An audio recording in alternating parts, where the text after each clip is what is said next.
Hi everyone, my name is V, and today we're going to be talking about social media and conflict management for my project. I'm going to be sharing my screen with you guys so you guys can see my slides, and I'm going to be talking about everything in my slides and everything about the project. So you might not be able to see me, but you'll see the slides, or it might be the other way around. You'll only see me, but you won't see the slides. Perfect. Let's get started, guys. Give me 1 second. Okay, so social media and conflict management. Conflict management is ways to work out issues in a way that is understanding of all parties. Conflict is also not something that goes away just like that. When people have problems or issues, they can be temporarily resolved or talked about, but they don't just disappear. Conflict is something that is ever changing and ever it's always there. Social media is a digital realm of communication where information is shared, created, displayed, and more. Due to the advances of social media, its appeal has skyrocketed, which means that so many more people are using social media for marketing for everything in life, you know? It's just very, very big right now. However, due to its digital aspects, it can affect people mentally through disconnect, cyberbullying, digital footprint, and more. But it can also connect people internationally and boost the economy with marketing and all that stuff. My first source is from Kareem Fasida, and it's called Social Media Use and Its Connection to Mental Health, and it's from the Sierra College Library. Let's continue. Why is this topic important, you might think? This topic is important because conflict management is the foundation of solving problems in life. Social media has a big role in the social development of the younger generations. If we don't do something now to change how people socialize and communicate, we will have a much bigger problem in our hands. Like already now, people are kind of disconnected because of social media. Like you would think that something that was built to connect us wouldn't disconnect us, but it affects the way we deal with things, with life, with problems, with happiness, with joy. We're so disconnected from each other that we feel like everybody is out to get us. I don't know. Let's continue. Cultural implications of this topic.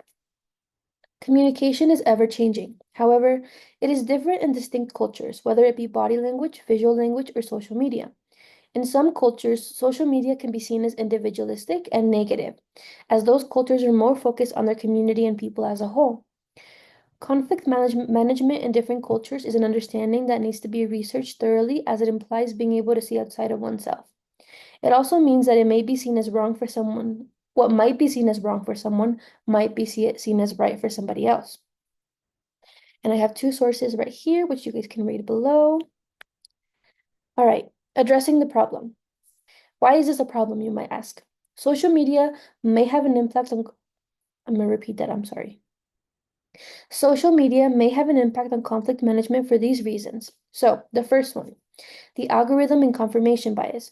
Basically, the algorithms are created so that we want to watch social media more. Like when you're on TikTok and you put a video and you leave that video playing for more than 5 seconds, the algorithm takes that into consideration and it puts it so that your feed has more of the same videos over and over again. Confirmation bias is when we seek out information that confirms the opinion or like what we're thinking. So like say like I'm like, ugh, cats are bad. I seek out only information that says, "Oh, cats are bad," or like when I look past an article that says, "Oh, cat scratched a kid," I'll be like, "That's true because cats are bad." It's kind of like that. I don't think cats are bad. I love cats.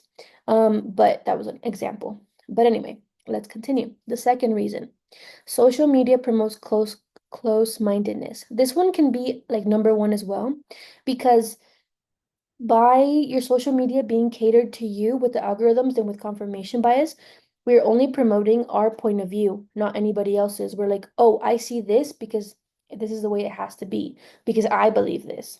And life isn't like that. There's so many different points of view, there's so many different perspectives.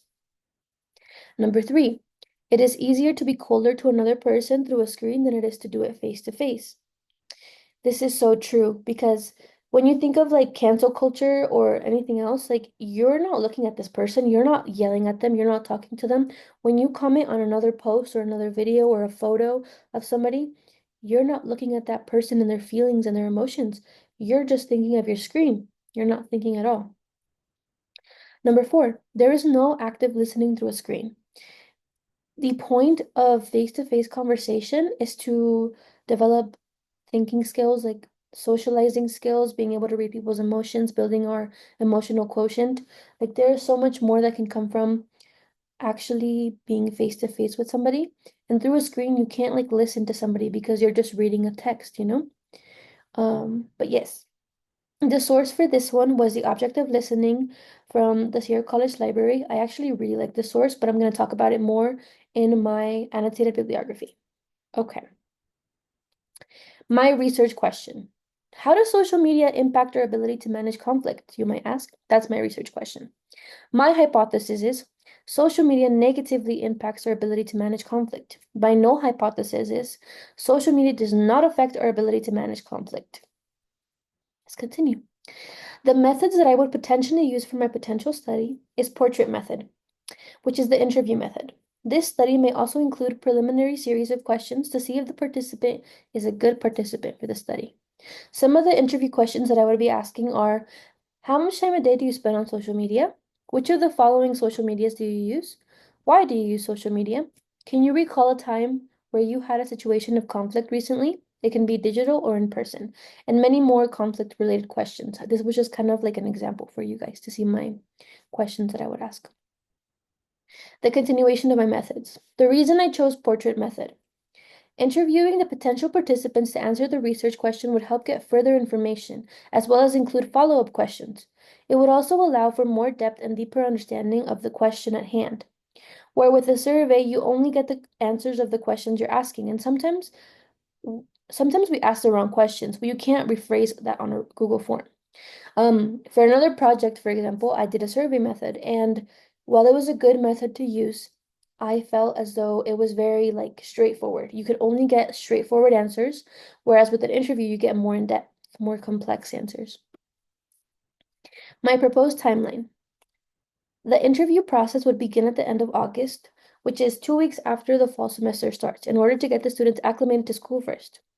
The process of the interviews would last 2 weeks to interview at least 10 to 15 students at Sierra College, which might make the sample a convenient sample, but the group would be as demographically diverse as possible. Each interview can last up to 30 minutes, and the researcher would have to use a recording device to transcribe the interviews, which also would help a lot because then you can actually look back on the interviews and write them out. After the interviews, the researcher would have 2 more weeks to put their findings together and analyze them. Annotated bibliography. The sources chosen from the annotated bibliography either acted as a baseline in the research to provide further understanding on the subject, and the other sources combined the two topics of interest, including examples of situations. This source was interesting because it included another level of communication and conflict management that is rarely talked about, which is listening. This is my reference page. The first reference is the Argumentation Theory textbook. This textbook was very important because it provides a baseline for conflict management.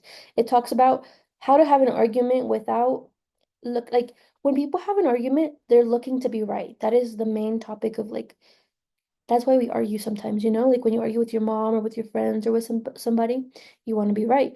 And this kind of like steers you away from that. It says how to have a good argument, how to listen to when somebody's arguing with you, like, or how to argue back with like a concise language. All right, the next one. The next one was, let me look at it. Sorry, these are also mixed with my other sources. The next one was a healthy influence, exploring the relationships between unsponsored social media posts, loneliness, and isolation. This post talked about how social media might make us more lonely, which kind of steers us away from socialization, which in conflict management is kind of negative because it promotes us being like not willing to listen to another person since the only person we care about is ourselves when we're lonely. Like we're only focused on trying to get out of that, you know? Another one of my sources on my annotated bibliography was, let me look at the other one, sorry. The object of listening. I loved the object of listening. This article talked about how when we have communication with people, we hardly ever think about active listening. because we're also busy trying to be the loudest voice in the room. And this affects us because we are not actually listening to somebody else in a conversation. We're just listening to the sound of our own voice. And this relates to my project because it's talking about how to be better communicators. And it's very important in conflict management to be a good communicator, to get your point across, to get people to listen to you, to listen to other people, you know. There's a lot of things that are very important. The next one was conflict management styles and argumentativeness, examining the differences between face-to-face computer-mediated communication. This one was perfect because it mixed both of my topics together. It talked about how computer-based mediated communication and conflict management mixed together. And it was giving an example of cyclists and social media because they were saying how when you're on a sidewalk, basically, and you're walking and there's cyclists on the side of the road, are people aware of their surroundings in a way? And it talked about how people online are much more rude than they are in person when they're asked questions about this, which is kind of like you're thinking like this is kind of like a faraway topic from my topic, but it relates because it's an example of literally what happens when you're on social media and you're kind of like you go cold. You become a meaner version of yourself than you would be if you were in person. Lastly, oh, this one was social media, deliberative communication, and conflict management, reflections based.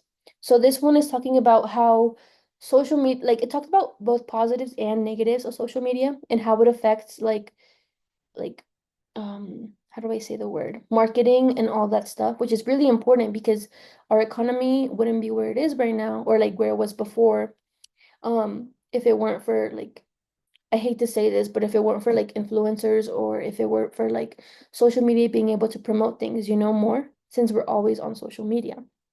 But it also talked about how social media can hinder conflict management in ways that are like it's not as professional and not as like seen, you know? Okay, social media use. I think I have one last one that I was going to talk about. There was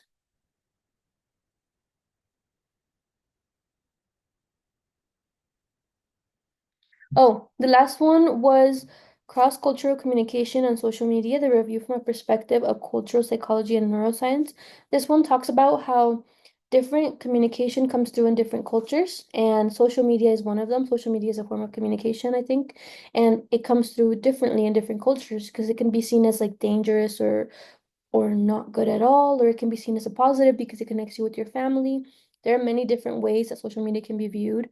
So this is a topic that can be viewed like in various ways. It can promote things, it can show things, it can be really good. But I really like this topic because it shares a perspective that's not just ours, but it's other people's too. Thank you guys so much for listening, and I hope you enjoyed my presentation. Have a good night.